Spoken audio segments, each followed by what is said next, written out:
অসংখ্য মিথ্যা মামলা দিয়েছে নির্বাচনের আগে।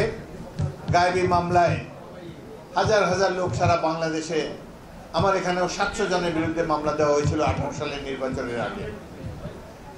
1000-এর বেশি বিএনপি কর্মীকে গুম করেছে এই ফ্যাসিস্ট হাসিনার সরকার। তারা বহু মানুষকে হত্যা করেছে, অঙ্গহানি ঘটিয়েছে অনেকের, মিথ্যা মামলায় জর্জরিত। গুম শব্দটা আগে বাংলাদেশে মানুষ জানতো না, কিন্তু এই হাসিনা সরকার আসার পর গুম, হত্যা, খুন ইত্যাদি সম্পর্কে ব্যাপক পরিচিতি লাভ করেছে। তাদের অত্যাচারে মানুষ অতিষ্ঠ হয়ে গিয়েছে। বিএনপি 16 বছর ধরে আন্দোলন করে এসেছে, তাদেরকে অনেকটা নরম করে এনেছিল। শেষ মুহূর্তে আল্লাহর পক্ষ থেকে তাদের উপরে গজব নাজিল হয়েছে। ছাত্র জনতা একটা কোটা আন্দোলন করতে গিয়ে সেই আন্দোলন ধীরে ধীরে সরকার পতনের আন্দোলনে পরিণত হয়েছে। শেখ হাসিনা ভেবেছিলেন তিনি কিয়ামত পর্যন্ত ক্ষমতায় থাকবেন। এই দেশের সব মানুষ তার চাকর, তার বাবার চাকর, তার চাকর এবং তার ভবিষ্যৎ বংশধরদের চাকর হয়ে কাটাবে। কিন্তু আল্লাহ তাআলা সীমা লঙ্ঘনকারীকে কখনো মাফ করেন না, যার ফলে তাদের উপরে এমনভাবে আল্লাহর গজব নেমে এসেছে যে তাদেরকে দেশ ছেড়ে পালাতে হয়েছে। এখন একটি নতুন বাংলাদেশ আমরা দেখতে পাচ্ছি। দ্বিতীয়বারের মতো এই দেশটি স্বাধীন হয়েছে। প্রফেসর ইউনূস বিশ্ববরেণ্য ব্যক্তি, বাংলাদেশের গৌরব, সারা বিশ্ব তাকে চেনে।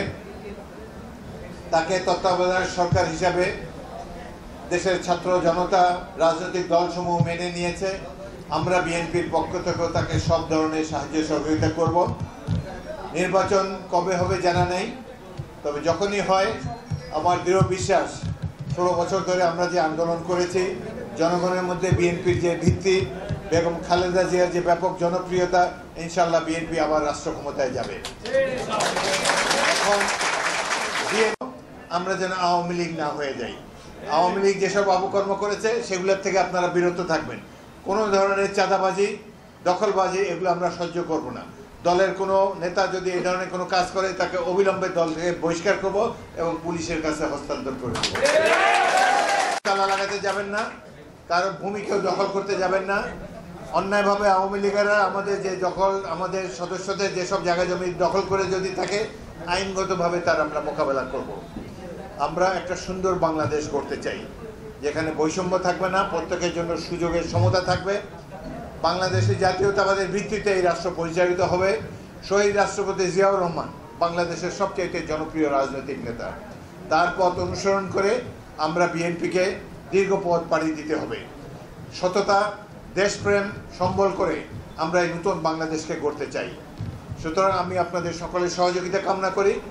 নিজেকে আত্মসমালোচনা করুন, সব ধরনের দুর্নীতি, দখলবাজির থেকে দূরে থাকুন, যাতে করে আমাদের দলের কোনো বদনাম না হয়। কারণ বাংলাদেশের জনগণ এখন আর কাউকে কোনো ছাড় দেবে না। আমরা সৎ পথে থাকতে চাই, জনগণের সহায়তা নিয়েই দেশ পরিচালনার দায়িত্ব পেতে চাই। আমরা এই আওয়ামী লীগের মতো দিনের ভোট রাতে করব না এবং প্রার্থীদেরকে ঘরে বন্ধ রেখে অত্যাচার, নিপীড়ন করে, পুলিশ দিয়ে ব্যাকশো বোঝাই করে আমরা কোনো ক্ষমতায় যাওয়ার জন্য অভিলাষ নই।